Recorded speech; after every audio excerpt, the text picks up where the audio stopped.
Hello नमस्कार. तर खूप दिवसांनी मी तुमचं स्वागत करते. 4 तारखेचा दिवस होता आणि यात्रा होती आमच्या कुलस्वामी देवाची, येडोबा देवाची, आणि त्यासाठीच निघालो. ते पहाटेचं उठून सगळा स्वयंपाक वगैरे आवरला आणि निघालो. आणि 7:30च्या दरम्यान निघालो असेल. पहिला ही धानाई देवी कारव्याची देवी आहे बघा, आणि ही आमची कुलस्वामिनी देवी आहे. पहिला इथे जातो आणि नंतर मग येडोबासाठी पुढे जातो बघा.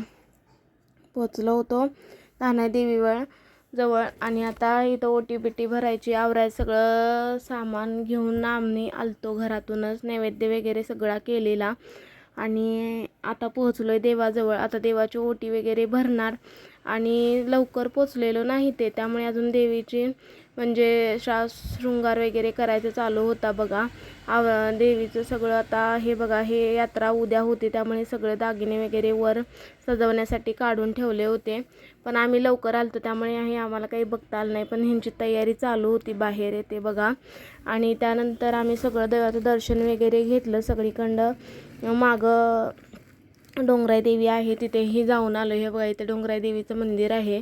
इथे पण ओटी भरली, परडी वगैरे भरली, नैवेद्य दाखवला, आणि मग तेल वगैरे घालायचं सगळं व्यवस्थित सगळं केलं, आणि आम्ही पुढे येऊन बसलो बघा. इथे हे कीर्तीनं सगळं शूट केलेलं आहे.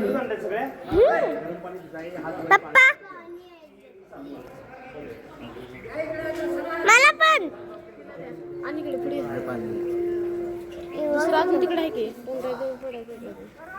बंद आहे गेट. कुठलं? मागचं. फिरून जाऊ मग. फिरून जाऊ. वरडत माणूस कोण आहे तिकडं, कोण आहे तिथं.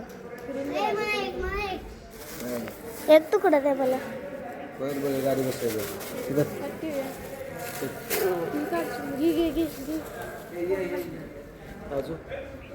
हे बघा, तर धानाई देवीचं छान असं दर्शन झालं आणि आम्ही बसलो. आता पुढे येडोबा देवाचा भाग दुसऱ्या पार्टमध्ये दाखवते. चला.